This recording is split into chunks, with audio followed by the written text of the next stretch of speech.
ઓમ શ્રી ગણેશાય નમઃ. જય શ્રી કૃષ્ણ મિત્રો.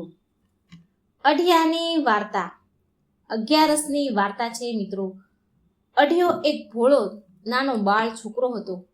આ એની વાર્તા છે ભોળપણની. ભગવાન કેવી રીતે મળે છે એ આપણને આ વાર્તામાં સમજાશે. ઓમ નમો ભગવતે વાસુદેવાય. ઓમ નમઃ શિવાય.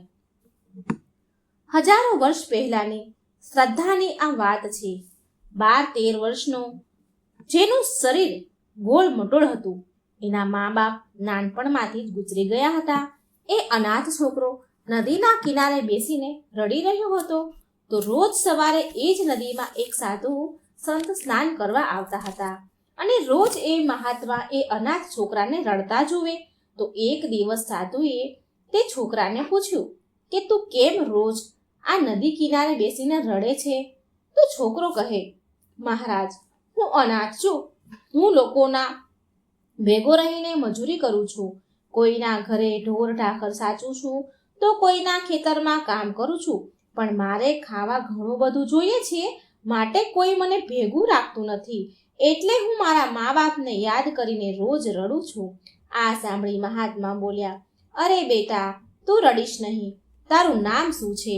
તો છોકરો કહે, મહારાજ, મારા મા બાપે મારું શું નામ રાખ્યું છે એ તો મને ખબર નથી, પણ બધા મને અઢિયો કહીને બોલાવે છે. તો સાધુ મહાત્મા બોલ્યા કે કેમ આવું નામ રાખ્યું છે? છોકરો કહે કે આવું નામ એટલે લોકોએ રાખ્યું છે મારું, કારણ કે મારે 2.5 શેર લોટની બાટી ખાવા જોઈએ અને એનાથી પણ મારું પેટ નથી ભરાતું, માટે બધા મને અઢિયો કહીને બોલાવે છે. સાધુ બોલ્યા, બેટા, તું રડીશ નહીં. અહીંથી થોડે જ દૂર મારો આશ્રમ છે, તું મારા આશ્રમે ચાલ. છોકરો કહે, પણ મહારાજ, મારે ખાવા બહુ જોઈએ છે. જે પણ મને ભેગો રાખે છે ને એ મને કાઢી મૂકે છે. સાધુ મહાત્મા બોલ્યા, બેટા, તું ચિંતા ના કર.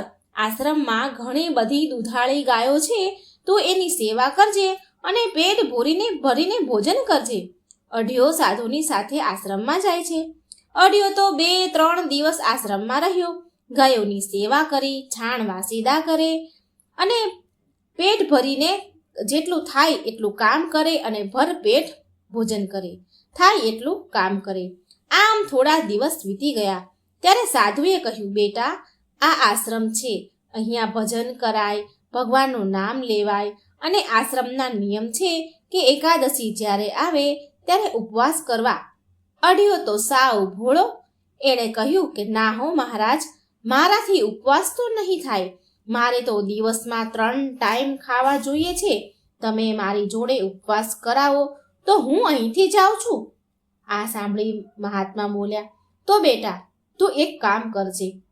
અહીં આશ્રમમાં તો એકાદશીના દિવસે ચૂલો ન સળગાવાય, પણ તું અહીંથી ભોજનની બધી સામગ્રી લઈને વગડામાં જઈને ભોજન બનાવી લેજે ને અને ખાઈ લેજે.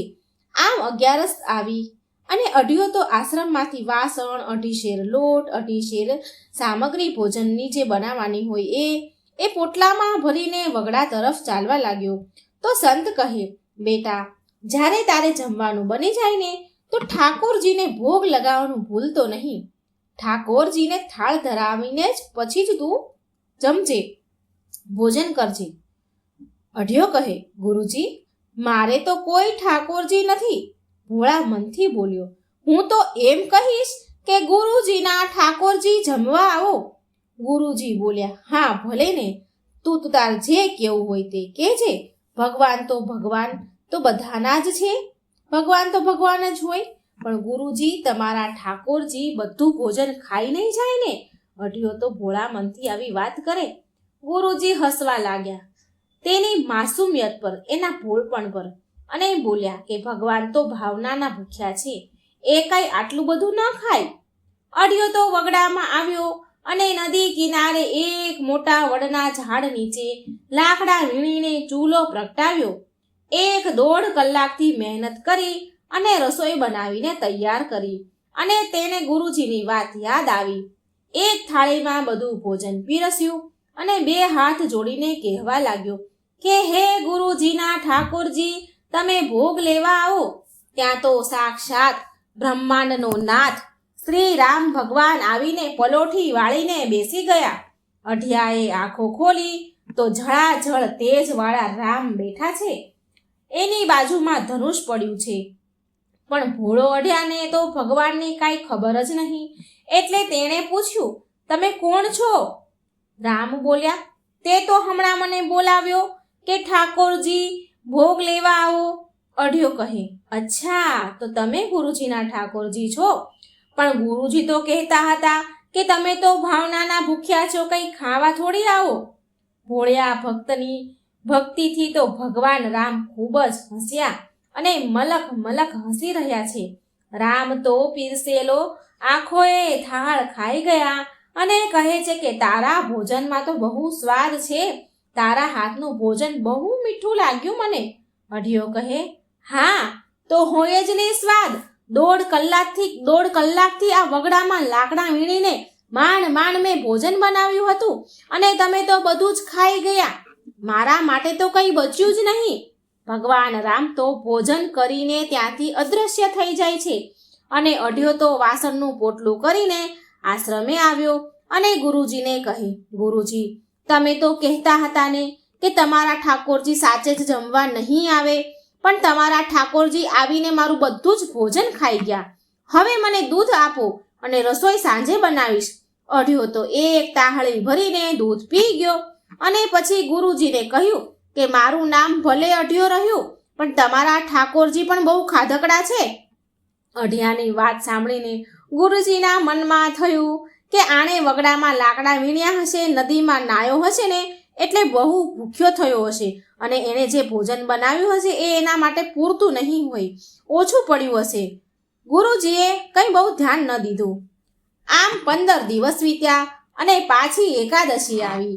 એટલે સવારે ગુરુજી બોલ્યા, બેટા, આજે એકાદશી છે, તારાથી એકટાણું થાય તો કરજે, નહીં તો અત્યારે દૂધ પી લે અને બપોરે વડલે જઈને ભોજન બનાવી લેજે. અઢિયો કહે, હા મને ખબર જ હતી, હું તો દિવસ ગણી જ રહ્યો હતો, પણ ગુરુજી આજે મને લોટ અને શાકને સામગ્રી વધારે આપજો. ગુરુજી બોલ્યા, કેમ બેટા? એટલે અઢિયો કહે, તમારા ઠાકોરજી આવે છે ને તો એ બધું જ ખાઈ જાય છે, મારા માટે કંઈ વધતું નથી, એટલે હું ભૂખ્યો રહું છું. ગુરુજી કહે, હા બેટા, તું તાર જેટલું જોઈએ એટલું લઈ જા ને. અઢિયો તો બમણું લઈને વડલાની નીચે આવે છે. લાકડા વીણીને બધી રસોઈ તૈયાર કરી. પેલા દિવસની જેમ હાથ જોડી આંખો બંધ કરીને અઢિયો કહે છે, હે ગુરુજીના ઠાકોરજી ભોગ લેવા આવો. અને આ બાજુ રામજી જેવા ઊભા થયા તો માં જાનકી કહે, હું પણ તમારી સાથે જમવા આવીશ. તો રામ ભગવાન કહે કે છોકરો થોડો બટક બોલો છે. માં જાનકી કહે કે મને કંઈ ફરક ન પડે, હું તો માં છું, મને થોડી તમારે ભલામણ કરવી પડે. અઢિયો આંખ ખોલે ત્યાં તો માતા જાનકી અને રામ ભગવાન બેઠા છે. આ વખત તો ઠાકોરજીની સાથે માં જાનકીને જોઈને તરત જ અઢિયાએ પૂછ્યું કે અરે, આ કોણ છે? તમે આજે કોને ભેગા લઈને આવ્યા છો? ભગવાન રામ કહે, આ તો મારા ધર્મપત્ની છે. તારી રસોઈની બહુ પ્રશંસા સાંભળી હતી મારા મોઢેથી, એટલે એ પણ જમવા આવ્યા છે. અઢિયો કહે, લે, તમારા લગ્ન પણ થઈ ગયા છે? ભોળા મને અઢિયો કહે છે, હવે ગુરુજીના ઠાકોરજી ધર્મપત્ની છે એટલે તો ઠાકોરજીની ધર્મપત્ની છે એટલે ના તો કંઈ કહેવાય નહીં. એટલે અઢિયો કહે, સારું, જમો તો હવે. જો થોડી દયા આવે ને તો મારા માટે રાખજો. આટલું કહીને અઢિયો બાજુમાં લુગડાથી હવા નાખી રહ્યો છે. માતા જાનકી અને ભગવાન રામ જમી રહ્યા છે. ભર પેટ ભોજન કરીને માતા જાનકી અને ભગવાન રામ અદ્રશ્ય થઈ જાય છે. અઢિયો તો ગુસ્સામાં વાસણ ધોયા કર્યા વગર જ વાસણનું પોટલું ભરે છે અને આશ્રમમાં આવીને ધડામ કરતું પોટલું નીચે પછાડે છે. ગુરુજી કહે, કેમ બેટા, શું થયું? અઢિયો કહે, તમે મને કીધું તો નહીં કે તમારા ઠાકોરજી પરણેલા છે? આજે તો એમની સાથે એમના ધર્મપત્ની પણ આવ્યા હતા, મારું બધું જ ભોજન બનાવેલું ખાઈ ગયા.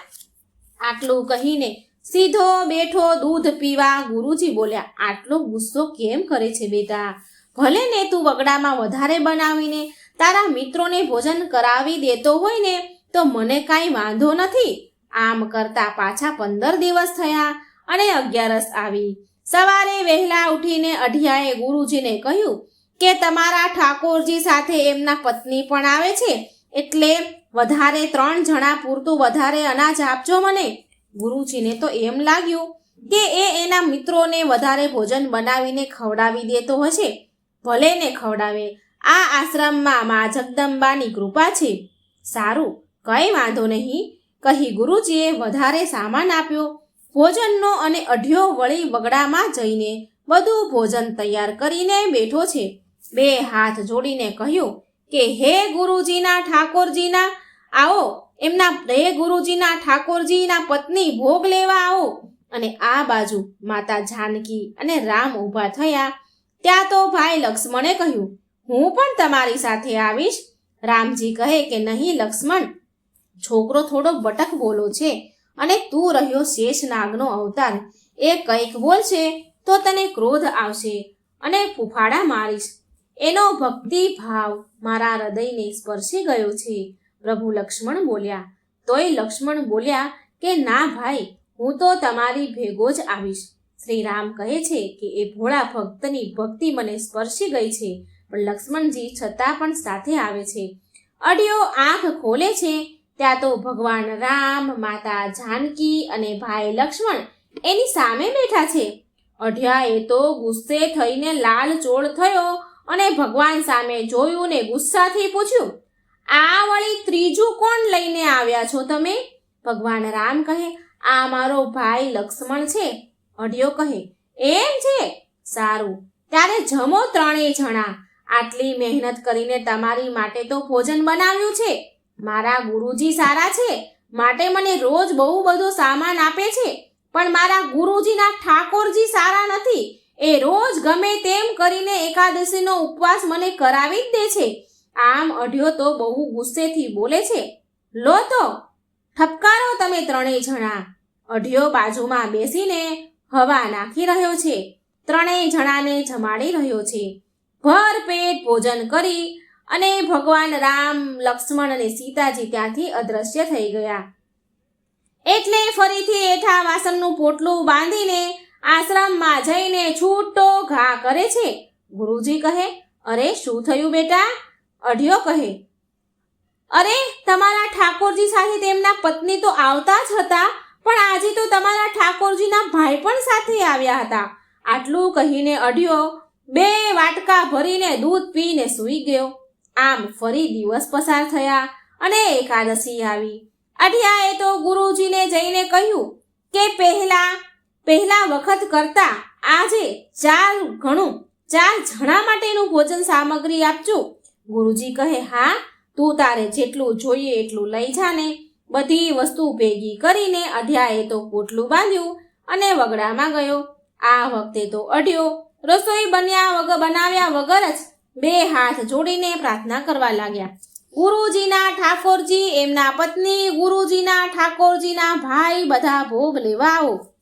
ભગવાન રામ, માતા જાનકી અને લક્ષ્મણજી જ્યાં ઊભા થાય છે ત્યાં તો હનુમાનજી કહે છે, પ્રભુ હું પણ તમારી સાથે આવીશ. ભગવાન રામ કહે, ના હનુમાન, એ છોકરો થોડો બળ બોલો છે. હનુમાનજી બોલ્યા, ના પ્રભુ, એના ભક્તિભાવથી હું પણ ખૂબ પ્રસન્ન છું. જ્યારે લક્ષ્મણ તેમનો ક્રોધ સ્વીકાર કરી લે છે તો હું પણ કરી જ લઈશ. અઢિયો તો આંખ ખોલે તેવામાં તો 4 જણા એમની સામે બેઠા છે. અઢિયો ગુસ્સાથી ભગવાન રામ સામે જુએ છે અને કહે છે, આ વળી કોણ છે? ભગવાન રામ કહે, આ હનુમાન છે. રામજી કહે, અરે આ શું બેટા, તે તો હજી ભોજન તૈયાર પણ નથી કર્યું અને અમને બોલાવી લીધા છે. અઢિયો ગુસ્સે થઈને બોલ્યો કે રોજ હું ભોજન બનાવું છું ને અને તમે બધા ખાઈ જાઓ છો. આજે તો તમે બધા ભોજન તૈયાર કરો, ભોગ લો અને મને પણ ખવડાવો. હનુમાનજી તો વગડામાં લાકડા વીણવા જાય છે. માતા જાનકી રસોઈ તૈયાર કરે છે. રસોઈ તૈયાર થતાં જ ભગવાન રામ હાથ જોડીને પ્રાર્થના કરવા બેઠા. ત્યાં તો અઢિયો કહે, આ શું? હવે તમે કોને બોલાવી રહ્યા છો? મારું ભોજન પહેલા અલગ કાઢીને મૂકી દેજો, પછી તમારે જેને બોલાવવા હોય ને એને બોલાવજો. માતા જાનકી, લક્ષ્મણ અને હનુમાનજી બધા અઢિયાના ભોળપણની વાતો સાંભળીને હસે છે. ત્યાં તો કૈલાસપતિ ભોળાનાથ પ્રગટ થયા. અઢિયો પાછો ભગવાન રામને પૂછે કે આ તમે કોને બોલાવ્યા? આમના ગળામાં તો સાપ અને હાથમાં ડમરું છે. ભગવાન રામ કહે કે આ મારા ઠાકોરજી છે. અઢિયો કહે, હે, મારા ગુરુજીના ઠાકોરજી તમે અને તમારા ઠાકોરજી આ? સારું, હવે બધા જ ભોજન કરી લ્યો, એટલે હું પણ ભરપેટ ખાઈ લઉં. માતા જાનકીએ ભોજન બનાવ્યું છે. સાક્ષાતમાં અન્નપૂર્ણા પીરસી રહ્યા છે. એટલે ભગવાન શિવના ગણ આવે છે, સ્વર્ગમાંથી દેવતાઓ આવે છે, બધાને જગત જનની જમાડી રહી છે. અને અઢિયો તો આ બધું જોઈ રહ્યો છે. અરે, આટલા બધા લોકો આવી રહ્યા છે, એટલે હવે તો નક્કી મારા માટે કંઈ વધે નહીં. બધા દેવી દેવતા જમી રહે છે, ત્યારે ફક્ત એક કોળિયો વધે છે. માં જાનકી અઢિયાની પાસે આવે છે અને કહે, લે બેટા, એક કોળિયો ખાઈ લે. અઢિયો તો ગુસ્સાથી લાલચોળ થઈને બોલ્યો, ના, આ કોળિયાથી મારે શું થશે? મારે નથી જમવું હવે. રોજથી મારો હવે એકાદશીનો ઉપવાસ જ થઈ ગયો છે. માં અન્નપૂર્ણા આગ્રહ કરીને અઢિયાના મોંમાં એક કોળિયો મૂકે છે. ત્યાં તો કોળિયો હજી જીભને અડે છે ત્યાં ઝળાઝળ 72 કોઠે દીવા થવા માંડ્યા. વગર ચાવે એ ગોળિયો ઉતરી ગયો અને ત્યાં તો જે આનંદની અનુભૂતિ થઈ, પૂરા બ્રહ્માંડના જ્ઞાનના કોઠા ખુલી ગયા. પણ દુનિયામાં ફરીને આખી જિંદગીમાં જેટલું જ્ઞાન ન મળે એટલું જ્ઞાન મળ્યું અઢિયાને. અઢિયો કહે, ગુરુજીના ઠાકોરજી કોણ છે? ગુરુજીના ઠાકોરજી કોણ છે? આમ ધ્રુસકે રડતો અઢિયો તો ઊભો થઈને 2 હાથ જોડીને કહે કે હવે ખાલી મારી એક વાત માનજો પ્રભુ, હું હમણાં જ થોડી વારમાં આવું છું. ત્યાં સુધી તમે એકેય જણ અહીંથી ડગતા નહીં. આટલું કહીને અઢિયો તો આશ્રમ તરફ દોટ મૂકે છે. આશ્રમમાં જઈને ગુરુજીને કહે છે, મારી સાથે ચાલો ગુરુજી. ગુરુજી કહે, કેમ પણ? શું થયું બેટા? અઢિયો કહે, અરે ગુરુજી, તમારા ઠાકોર તો આવ્યા છે, પણ તમારા ઠાકોરના ઠાકોર પણ આવીને બેઠા છે. તમે જલ્દી મારી સાથે ચાલો. અને મને ખબર પડી ગઈ છે કે તમે કોણ છો. તમારા ઠાકોરજી કોણ છે? માતા જાનકી કોણ છે? મારી માતા તો મને નાનપણમાં જ મૂકીને મરી ગઈ હતી, પણ આજે માતા જાનકીએ એક કોળિયો ખવડાવ્યો અને મારી આત્માને તૃપ્તિ કરાવી દીધી. અઢિયાની આંખોમાંથી આંસુડાની ધાર વહેતી હતી. આંસુડાની ધાર ચાલુ હતી અને ગુરુજી સમજી ગયા કે આજે તો ભોળિયો એવી વાતો કરી રહ્યો છે અને કંઈ બન્યા વગર તો આ મને હાફળો ફાફળો થઈને બોલાવા આવે નહીં. ગુરુજીએ એની સાથે દોટ મૂકી અને ગુરુજી આવીને જુએ છે તો ભગવાન રામ, ભોળાનાથ, માતા જાનકી બધા ઊભા છે. ખોબે રડતા ગુરુજી બધાને પ્રણામ કરે છે અને કહે છે, હું આટલા સમયથી ભગવાન ભજન કરું છું, પણ આજે મારા શિષ્યએ મને તમારા દર્શન કરાવી દીધા. મારું જીવન ધન્ય થઈ ગયું. અઢિયા, તું ધન્ય છે. ત્યાં તો અઢિયાએ ગુરુજીની સામે આંગળી ચીંધીને કહ્યું, હે મારા ગુરુજીના ઠાકોર, હે મારા ગુરુજીના ઠાકોરના ઠાકોર, તમે જે ભોજન કર્યું છે એના અન્નદાતા મારા આ ગુરુજી છે. આશીર્વાદ આપો તો મારા ગુરુજીને આપજો. ત્યારે ગુરુ શિષ્યના પગે લાગે છે અને કહે છે કે અઢિયા, તે તો મારા જીવનનો ફેરો સાર્થક કરી દીધો. રામ, લક્ષ્મણ, સીતાજી અને હનુમાનજી, શિવજી બધા જ અઢિયાને અને ગુરુજીને આશીર્વાદ આપીને ત્યાંથી અંતર ધ્યાન થઈ જાય છે. અઢિયો એની પૂરી જિંદગી ગાયોની અને ગુરુની સેવા કરી આશ્રમમાં જ વિતાવે છે. તો મિત્રો, આ હતી એકાદશી અને ભોળિયા ભક્ત અઢિયાની વાર્તા. મને આશા છે કે તમને આ વાર્તા જરૂર પસંદ આવી હશે. તો વિડીયોને એક લાઈક અને શેર જરૂર કરજો અને આ ચેનલને સબસ્ક્રાઈબ પણ જરૂર કરજો. ભોળા ભાવથી જો ભગવાનને ભજીએ ને તો ભગવાન એકવાર નહીં પણ અનેક વાર દર્શન આપે છે, જે આપણે આ વાર્તામાં સાંભળ્યું. પણ બસ મનમાં કોઈ કાટ, કોઈ મેલ, ઈર્ષા, દ્વેષ કે સ્વાર્થ ન હોવું જોઈએ. મન સરળ અને ભોળું હોવું જોઈએ. જય શ્રી કૃષ્ણ. રાધે રાધે. Thank you.